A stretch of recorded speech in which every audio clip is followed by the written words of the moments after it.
지난주에 출애굽기 14장 15절 31절에서 이 홍해 바다가 갈라지는 중요한 사건에서 갈라지는 장면 자체를 보기보다는 그 전과 그 후에 모세에게 어떤 변화가 있었는지, 우리가 그 사건을 어떻게 바라봐야 했는지를 봤죠. 그리고 이번 주에 그 홍해 바다가 갈라지는 장면을 볼 예정이었습니다. 그리고 보고 있고, 근데 원래 계획은 좀 더 굉장히 좀 신학적인 면들을 많이 보려고 했습니다. 홍해 바다가 갈라지는 사건은 바울이 고린도전서에서 바로 이 사건을 두고 주석을 하죠.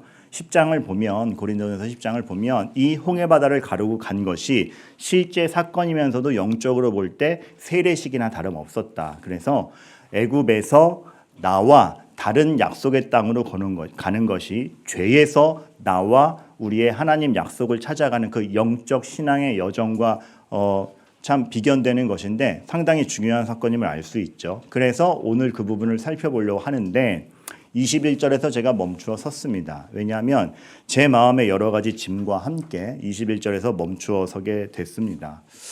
모세가 조금만 일이 뒤틀려도 나가지 않으려고 그러고 하나님의 명령에 대해서 동의하지 않으려고 그러고 뭐가 조금 안 되기만 해도 백성과 함께 이렇게 울먹였던 모세임을 우리가 보게 됩니다. 근데 담대해져 있죠. 그리고 오늘은 앞이 바다요, 뒤에서 애굽 병사들이 쫓아오는 게 자명한데 모세가 바다 위로 손을 내밉니다. 무슨, 사실 우리는 결과를 알고 있기에 괜찮은 것이지만 이 당시로서 이스라엘 백성이 모세를 쳐다볼 때는 얼마나 허망한 행동입니까?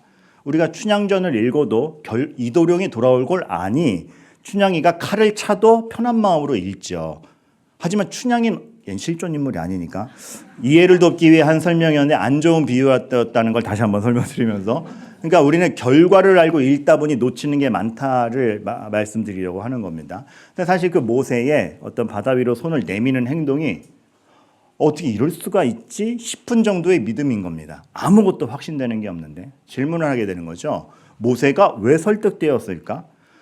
얼마 전만 해도 하나님께 항변하던 사람들 중에 하나도 모세였는데 모세는 왜 설득되었을까? 어떻게 설득되었을까? 우리가 굉장히 많은 질문을 하게 됩니다. 아닌 게 아니라 사실 모세는 40살 왕자 때 자기가 왕자의 신분으로 있으면서도 어머니와 누나 손에 자라다 보니까 본인이 히브리인인 거 이스라엘의 역사 다 알았습니다. 그래서 그 히브리인 이스라엘 사람 됨에 그것을 지켜나가고 자기 민족을 해방시키기 위해서 전면으로 나섰죠. 그런데 전면으로 나섰다가 그만 사람을 죽이게 되고 살인자가 되어서 도망자 신분이 됩니다. 그 당시에 신앙을 표방하다가 나 하나님의 백성이고 나의 동족을 위하여 왕자된 위치에서 일을 해보겠다라고 했는데 잘못되어서 도망간 것이 40년의 인생을 날려버리죠. 그랬던 모세가 다시 하나님의 부르심을 받아서 간다라는 거 쉽지 않을 겁니다. 근데 오늘 보면 모세는 설득되어 있습니다. 우리는 그 설득됨을 믿음이라고 하는 것이죠. 도대체 뭐가 작동된 것일까요? 그러면서 제 스스로에게 이 말씀에 멈춰선 그 마음의 짐이 있었고 제 자신도 많은 것을 생각하게 되는데 우리는 어떻습니까? 우리는 하나님께 설득되어 있습니까?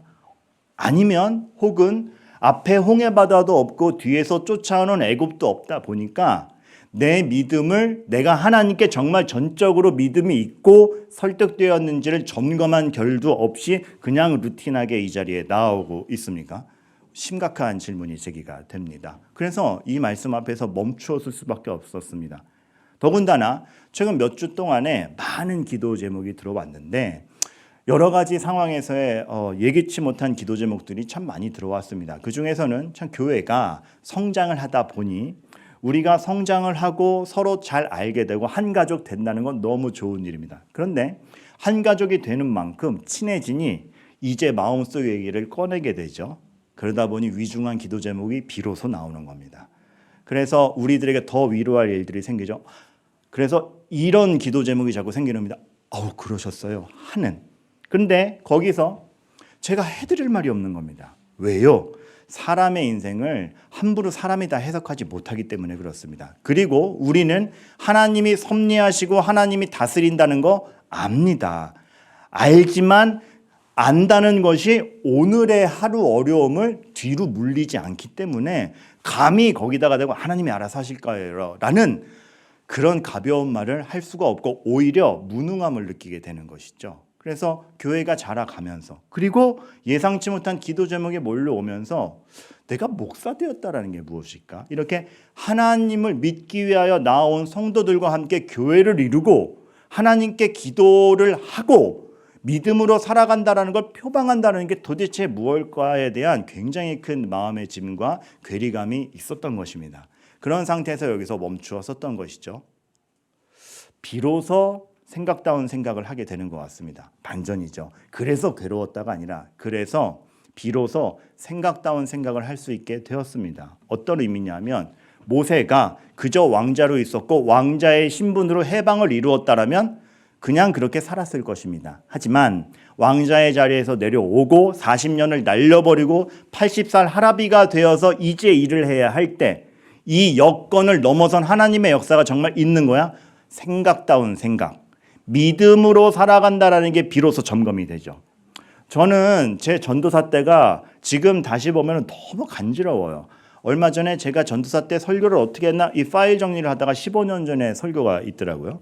15년 전에 제 첫 사역지에서 이렇게 어른들을 대상으로 설교를 하는데 뭐가 그렇게 확신이 많은지, 지가 이 세상 다 알아, 성경도 모르는 게 없어, 얼마나 확신 있게 다 아는 척을 하면서 설교하는지 제 자신이지만 못 봐주겠는, 머리는 또 왜 그렇게 세우고 있고 여러 가지가, 저런 은갈치 양복은 어디서 난 거야? 막 이런 것들.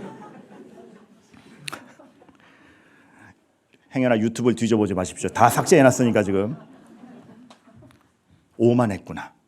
그때 설교한 내용이 틀리진 않습니다. 하나님은 역사하실 거고 하나님은 위로하실 거고 합력하여 선을 이루실 겁니다. 그런데 합력하여 선을 이루는 과정까지 그 합력을 견뎌내는 우리 삶은 고달픕니다. 고되고 의심도 되고 납득도 가지 않습니다.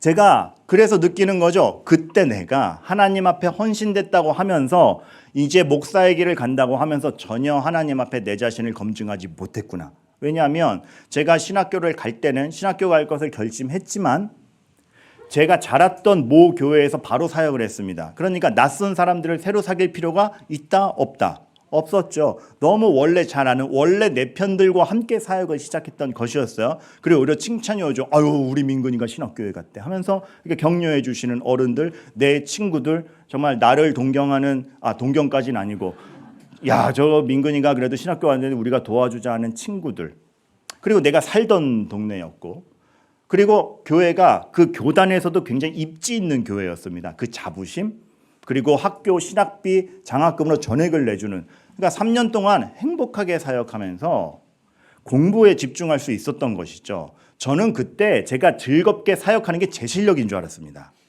공부에 집중하는 게 제 실력인 줄 알았습니다. 제 실력이 아니었던 것이죠. 여건이 좋았던 겁니다. 그 여건을 한번 확 몰아가는 순간이 생기는데 제가 그렇게 기세등등하게 그 교회에서 10년을 더 사역을 하고 유학 가겠다고 선포하고 멋있게 그만두죠. 그리고 유학 가려고 하는데 합격까지 하는데 여러분 아시는 분은 아시겠지만 다 뒤집혀가지고 못 갑니다. 집도 없습니다. 전세금 빼서 넣어놨다가 다시 되찾아오고 별짓을 다 하다가 의도치 않은 사역지로 가죠. 난생 처음 내가 계획하지 않은 곳에 내가 알지 못하는 낯선 사람들에게 속해서 처음부터 일구어야 되는 겁니다. 여기서부터가 제 실력. 내가 계획하지 않은 곳으로 보내짐, 전혀 낯선 사람들에게 목사로 있어야 되는 부담, 근데 거기서 내가 여전히 동일한 소명과 기쁨으로 해나갈 수 있는가? 아유 유학도 못 가고 안 된 내가 아니라 하나님 입장에서는 너의 진짜 소명이 있느냐? 저는 제가 하나님께 정말 설득되었는지를 보게 되는 순간이었습니다. 처음에는 그 행간을 견디기가 너무 힘들었습니다. 왜냐하면 너무 행복한 교회인데 내 선택으로 일단 간 것이 아니라 밀려가듯 간 것이 사실이었기 때문에 너무나 좋으신 분들임에도 불구하고 제가 적응하기가 너무 힘들었던 것이죠. 그리고 제 상상과 달라서, 왜냐하면 제가 유학이 뒤집어진 다음에 바로 그 해 봄, 제가 생각한 것은 그 봄쯤이면 외국인 교수들과 외국인 친구들과 함께 멋있게 책장을 넘기고 있겠지가 그 작년에 저의 저의 상상이었는데, 이 제가 의도치 않은 곳에 온 그 곳에서의 그 봄, 밭농사 씨 뿌리기, 이렇게 돼버리니까 그것을 즐거움으로 하면 될 것을 계획되지 않았기 때문에 저에게는 괴리가 생기는 겁니다. 그런데 거기서 그거를 이겨내면서 해갈 수 있는가? 정말 실력발이죠. 네가 원하고 계획한 여건에서만이 아니라 전혀 계획하지 않은 여건에서도 진짜 하나님의 뜻을 순종해 갈 수 있는가? 하나님이 저를 설득하시는 작업이었고 난생 처음 저의 소명을 진지하게 묻게 되는 것이었죠. 근데 이거는 되돌아보니까 드는 생각이지 그 당시에는 이게 뭐야 이게 뭐야 이게 뭐야 하면서 하루하루 갔던 기억이 납니다. 그래서 제가 정말 저도 까먹고 있었는데 그때 당시 보던 성경책에 보니까 간지 얼마 안 돼서 아직 적응을 못했으니까 제가 성경책 옆에 귀퉁이에 이렇게 써놓은 거예요.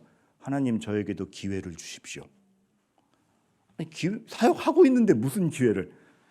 내가 원하는 게 아니면 만족 못하는 죄악인 거죠. 거기서부터 하나님께서 저를 훈련시켜 가신 겁니다. 그리고 거기서의 6년 7년 생활 뒤에 영혼이 있는 곳이라면 어디든 사역지며 기쁠 수 있다라는 게 나도 모르게 체화된 그 시점. 이 정도 되니까 상황과 여건을 보고 나의 소명을 정하는 것이 아니라 영혼을 살리고 싶으면 달려가는 뜨거운 마음이 생기는 겁니다. 그래서 그 당시만 해도 그래도 담임 목사님과 그 담임 목사님 보호 밑에서 안정감 있게 생활하는 교인들도 다 친숙해지고 애도 이 땅에서 잘 크고 있고 그 안정감을 넘어서서 저들에게 달려가고 싶다는 이 뜨거움이 생기는 겁니다. 그럼 뭐 지원이 있나 뭐가 있나 준비된 게 있나 그거와 상관없이 저 영혼들을 위해서라면 달려가고 싶다라는 그 뜨거운 마음이 무엇도 막을 수 없는 것입니다.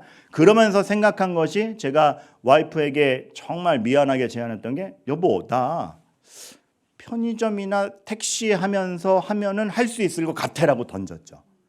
그러니까 얼마나 와이프는 당혹스러웠겠습니까? 근데 저는 그냥이 아니고 정말 이 하나님 앞에서 내가 소명을 감당하는 게 제일 우선인 겁니다.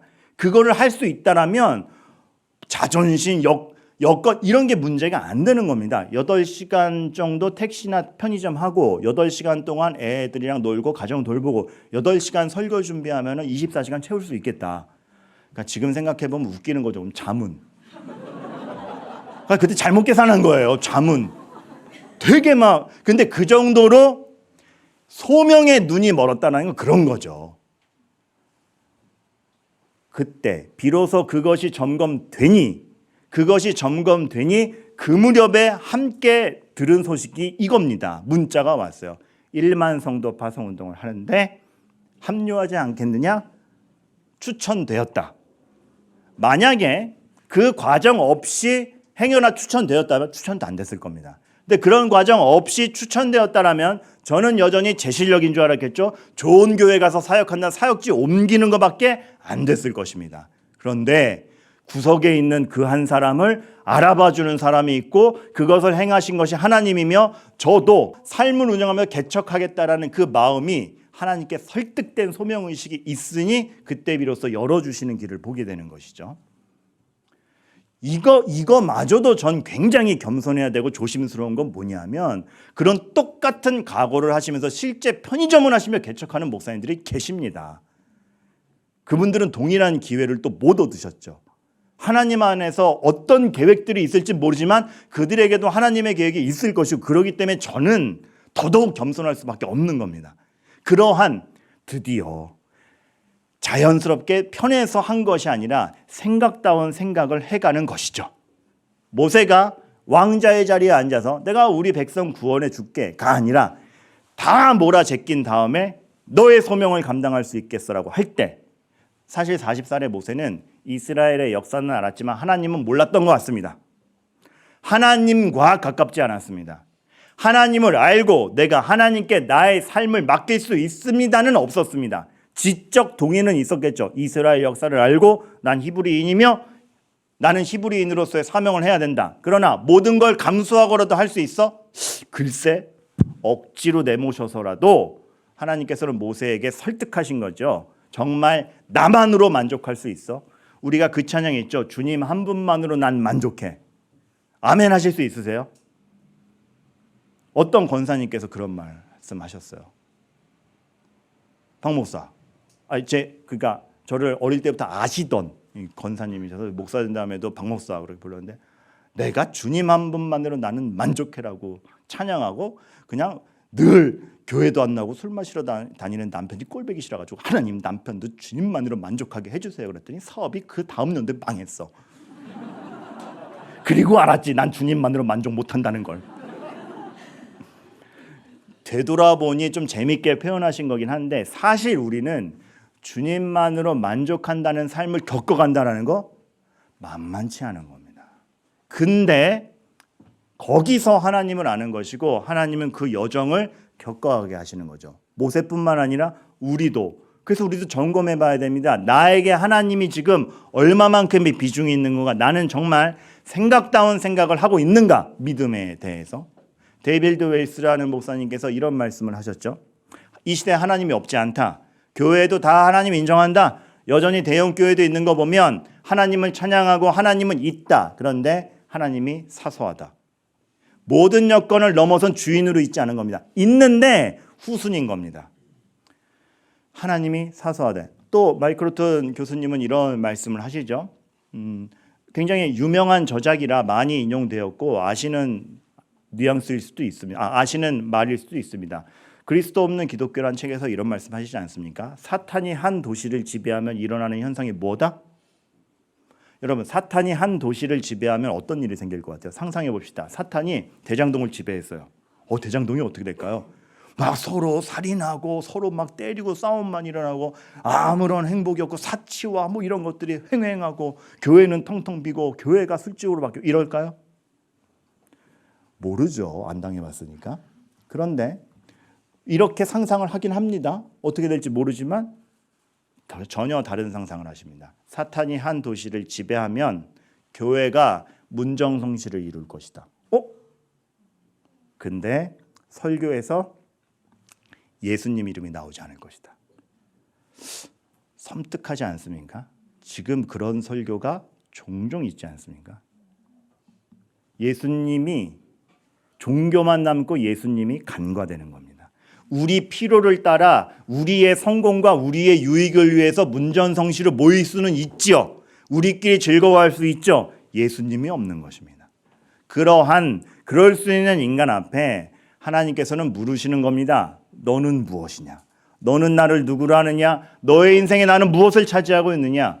모세가 무엇에 설득되었을까? 그 모세가 40년 잠겨버렸던 인생을 뒤집어 엎으면서 하나님께 오늘 하나님을 신뢰하며 지팡이를 내밀 수 있었던 것은 무엇일까? 지금도 얘기하지만 이스라엘 역사는 알았지만 하나님을 전적으로 신뢰하지 못했던 모세 살인자로 내몰려 광야로 밀려나고 거기서 밀려난 게 40년이 잠깁니다. 40년 동안 잠겨버립니다. 그 인생이. 누구도 알아주지 않고 기억하지 못하고 그 자신의 인생에서 괴리감이 얼마나 컸겠습니까? 왕자에서 바로 들판을 살아가야만 하는 야인이 되는 것. 그저 매일매일의 삶을 그냥 살았겠죠. 무슨 비전, 무슨 희망, 오늘 내가 키우는 양떼 늑대에게는 안 잡혀갔으면 좋겠다. 무슨 사색, 무슨 소망, 피곤해서 밤에 밥 먹고 자는 게 바빴을 40년이었을 것입니다. 근데 그 40년이 허망하지 않았죠. 40년 만에 나타나셨습니다. 하나님이. 모세가 다시 기억합니다. 그 하나님이 드디어 나타나셨구나. 근데 여기서부터 설득의 시작이죠. 그 40년 잠겼던 의미와 더불어서 하나님이 보여주시는 것은 그래서 나타났으니 내가 다시 왔으니 그거랑 다른 겁니다. 아메노사 출도여랑 다른 겁니다. 이도룡의 복귀와는 다른 겁니다. 하나님이 나타나셔서 아메노사 출도야 할 것 같았는데 모세 한 명 설득하시죠. 같이 갈 수 있겠냐? 뭔가 좀 거대한 걸 보여주든지 나 하나 잡고 뭐 하는 겁니까? 안 가요. 모세 하나 잡고 설득하시죠. 이스라엘에 가서도 그 큰 능력을 가지고 확 다 제압해버리면 될걸. 한 방에 장자다 쳐 죽여버려서 기다려봐. 이거 가서 일단 기적 이거 보여줘. 아니래? 간다 그래봐. 아니래? 첫 번째 재앙 진짜 하나님이 나잖아. 두 번째 재앙 진짜 하나님이 나잖아. 적군마저도 설득해 가십니다. 이게 뭔가 싶은데 모세가 이런 것을 보면서 알죠. 무엇을? 그 하나님의 힘이라는 것은 비교하여 당장 더 셈을 증명하거나 당장 눈앞의 적을 고꾸라지게 만드는 것이 아니라 근본적으로 다르구나. 힘 자체가 다르고 힘의 쓰임이 다르고 힘의 목적이 다르구나. 눈앞의 적을 격파하는 것 정도의 우리의 목표와 달리 근원적인 걸 바꿔가시는구나. 그러니 이런 계획들이 수립이 되죠. 탈출을 계획하는데 탈출을 계획하면서 군사력을 모으지 않고 절기를 정해요. 웃기죠. 아니 지금 탈출해야 되는데 집에 있는 쟁기라도 들고 나와서 우리 뭐 가지고 있는지 봐야 될 텐데 달력만 들고 있습니까? 할 수 있는 항변이죠. 하지만 하나님은 절기를 정하셨습니다. 왜요? 이 백성이 만들어지는 것이 근본적으로 달라져야 되기 때문에 너희는 유월절 어린 양의 피로 시작된 민족이다. 유월절. 너희는 죄의 누룩이 크지 않게 가는 민족이다. 무교병. 누룩을 놓고 빵을 만들 새도 없이 하나님이 하신다 하면 너희 삶이 달라질 수 있는 이러한 단번의 역전이 일어날 수 있는 게 너희의 삶이다. 무교절. 이런 식으로 가는 겁니다. 하나님 안에서 지금 내 인생이 어떻게 달라지는지, 그러다 보니, 그런 하나님이다 보니, 우리를 제압하고 군림하는 하나님이 아니다 보니 항의도 받아주십니다. 끝까지 반항하는 자는 심판하시죠. 오늘 애굽과 같이. 그러나 중간중간 항의를 받아주시죠. 받아주시고 설명하시고 본인 누구지를 보여가십니다. 그러니 모세가 하나님 앞에서 굴복이 아니라 순종하는 사람이 됩니다. 멋진 관계가 됩니다. 내가 시키면 하라면 하지, 굴복이 아니라 모세야, 내가 너의 하나님 아니냐. 굴복이 아니라 순종이 됩니다. 우리에게도 부하가 아니라 백성이 되는 거죠. 넌 나의 동반자다. 백성이다. 나랑 눈높이를 같이 갈 수 있다. 부하를 끌고 가려고 내 세력을 만들려는 게 아니라 백성이다. 그렇기 때문에 여건이 아니라 나다. 광야를 걸을지라도 나다. 광야 사막을 걸어갈지라도 내가 너희의 하나님이기 때문에 너희의 발이 부르지 않고 만나를 내려 굶어 죽지 않게 한다. 그런데 이스라엘 백성의 천성 자체가 애굽의 종살이를 하다 보니 굴복에 익숙하고 부하됨이 익숙하고 여건이 어떠냐가 중요한 것이 그들의 정서요 상식이었던 것입니다. 그래서 굴복 안 당하면 다행이고, 이왕 위치를 정하려면 나도 부하를 부리는 사람이 되고 싶고, 오늘 벽돌 잘 지을 재료나 좀 주세요 하는 여건 충족 굶지는 않게 해주세요가 그들의 인생의 목적이었던 것이죠. 그러한 모든 것을 싸그리 바꿔서 하나님 앞에 순종하는 백성이요, 하나님만이 주님임을 고백하는 사람다운 사람을 만들어 가시는 역할을 하다 보니 어렵죠. 우리도 마찬가지입니다. 개념이 삶이 될 때 고됩니다. 거룩한 백성 되게 하옵소서. 모든 참 병원에 가면 모든 치료가 다시 정상으로 돌아오게 하기 위한 건 다 아파요. 그렇죠? 정말 비뚤어진 거 다시 꺾는 거, 이렇게 이그러진 거 다시 피는 거, 정상으로 되게 하는 거 다 고됩니다. 마찬가지입니다. 우리의 죄된 성향과 영혼이 하나님의 사람답게 다시 회복되는 거 고됩니다. 인내하라. 아멘. 인내가 오면 고됩니다. 그러기 때문에 우리에겐 믿음이 필요한 거고 하나님에 대한 확신이 필요한 거고 서로 간의 격려가 필요한 것입니다. 여건에 휘둘리는 우리가 근본을 본다는 건 너무 어렵습니다. 그래서 모세는 40년이나 잠겼던 겁니다. 그 죄의 본성을 깎아내기 위해서. 우리는 어떻습니까? 하나님이 우리에게 왜 삶을 이렇게 허락하시는가? 그 이렇게는 반드시 좋지만 않죠? 별일이 다 있죠. 그런데 거기서 우리가 깎여지는 게 무엇이고 하나님이 지금 우리를 무엇으로 변화시켜 가시는가 너무나 신중히 생각하게 되는 것이죠. 저는 제안드리기로는 그 와중에 정말 여러분들께서 그 고민과 그 행간을 이겨가시고 고민하시기를 바랍니다. 그러면서 서로 격려하시기를 바랍니다. 그래서 우리가 교회됨이 중요한 겁니다. 누군가 나를 미워해. 내가 미운 사람이 생겼어. 큰일 났다가 아니라 이제 그 미움을 이겨낼 실력 발휘를 할 좋은 때인 겁니다. 미움이 생겼어. 우와, 이제 드디어 내가 이걸 실천해 보는구나. 원수를 내 몸같이 사랑하라 여보. 해보는 겁니다. 드디어 해보는 겁니다. 여러분의 인생은 지금 너무 웃겼구나. 뭔 얘기야. 아직 걱정하지 마. 우리의 인생은 그래서 잘못돼 가는 것이 아니라 만들어 가시는 것을 아시기 바랍니다. 그게 눈앞에 뭐가 보이는 거와 상관없이 하나님이 만들어 가시는구나를 확신하시기 바랍니다. 그 확신이 모세에게 있었기에 뒤에는 애국 군대가 있고 앞엔 바다가 있는데 손을 내밀어 하나님의 이름을 선포하죠. 말이나 됩니까? 근데 그거를 합니다. 이런 고난과 방해에도 설교는 진행이 되는 겁니다. 그래서 방송실 까먹었잖아요. 그래서 그 모세의 그 믿음의 고백이 정말 하나님 앞에서 얼마나 순전하였고 이제사 고백된 것인지 우리가 알게 되는 것입니다. 그리고 이 구절 다음에 우리는 그것을 보게 되는 것이죠. 밤새도록. 홍해바다가 갈라진 게 우리가 언뜻 생각하기로는 지팡이 딱 꼽자마자 바다가 쫙 갈라졌을 것 같죠. 옛날에 여러분 그 애니메이션 보셔서 이집트의 왕자 거기 보면은 그냥 지팡이를 울랄랄라 팍 꽂으니까 그냥 그 앞부터 쫙 번져나가죠. 방금 울랄랄라 잊어주세요. 너무 신나가지고. 근데 성경학자들이 얘기하기를 밤새도록 이루어지리라 합니다. 들었는데 밤새 기다려서 얻어낸 겁니다. 그 동풍이 불었다. 여러 가지 지리적 영향과 바람의 방향을 생각했을 때 이렇게 갈라진 게 아니고 저 끝에서부터 갈라져 온 걸로 생각된답니다. 그러면 밤새도록 얼마나 초조했겠습니까?